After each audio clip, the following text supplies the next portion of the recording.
መጽሐፍ ቅዱስ ትንቢተ ኢሳይያስ ምዕራፍ 51 ከቁጥር 1 ላይ ጽድቅን የምትከተሉ እግዚአብሔርን የምትሹ እናንተ የተቆረጣችሁበትን ድንጋይ እናንተ የተቆፈራችሁበትን ጉድጓድ ተመልከቱ። ወደ አባታችሁ ወደ አብርሃም ተመልከቱ፣ ወደ ወለደችው ወደ ሳራም ተመልከቱ።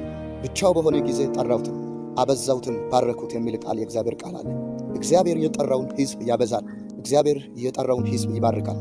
ትዝ ካላችሁ ዘፍጥረት 12 ላይ መጽሐፍ ቅዱስ ሲናገር እግዚአብሔር አብርሃምን ሲጠራው አንተ ለበረከት ሁን፣ አንተን የሚባርክ የተባረከ ይሆናል፣ አንተን ደግሞ የሚረግም የተረገመ ይሆናል ብሎ እግዚአብሔር ለአብርሃም ተስፋ ቃል 7 የሚሆኑ ተስፋ ቃሎችን እግዚአብሔር እንደተናገረ በመጽሐፍ ቅዱስ ታያላችሁ።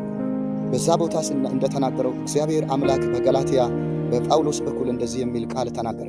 ገላትያ 3:15 አካባቢ በክርስቶስ ኢየሱስ ላመኑት ይህንን ተስፋ ደግሞ እንደገና ይናገራል። ምክንያቱም እግዚአብሔር አስቀድሞ ሰዎች ሁሉ አሕዛብ ሁሉ በእምነት እንደሚጸድቁ አስቀድሞ ወንጌልን ለአብርሃም ሰብኮታል። ያ ደግሞ በረከት በክርስቶስ ኢየሱስ ወደ አሕዛብ ደርሷል ይላል። የእግዚአብሔር በረከት ወደ በክርስቶስ ኢየሱስ ወደ እናንተ ደርሷቸው ማንኛውም አስማተኛ ማንኛውም ወርተኛ ሳይረግማችሁ አስቀድሞ እግዚአብሔር በክርስቶስ ኢየሱስ በእናንተ ላይ ያወጣው የዘላለማዊ በረከት ቃል አላቸው። ስለዚህ ማንም ሊረግማችሁ በማይችል በረከት በኢየሱስም ተባርካችኋል።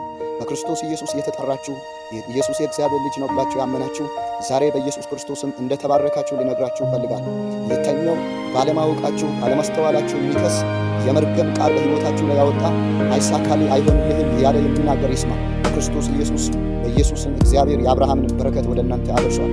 በጻድቅ ራስ ላይ እግዚአብሔር በረከት አለ እንደሚል ቃል በእናንተ ራስ ላይ በኢየሱስ መርገም የለም፣ በኢየሱስም ጨለማ የለም። በእናንተ ላይ የእግዚአብሔር በረከት አለ። የተኛው መርገም ቃል በኢየሱስ በረከት ሆኖ ተቀይሯል። እግዚአብሔር አምላክ ሕይወታችሁን በኢየሱስ በራሱ በረከት ባርኳቸዋል። በኢየሱስ ክርስቶስም ተባረኩ። ይህን የምታዩትን ሚዲያ ቶሎ አድርጉ፣ ሼር አድርጉ፣ ላይክ አድርጉ፣ ለሌሎች አድርሱ። እግዚአብሔር አምላክ ይባርክ።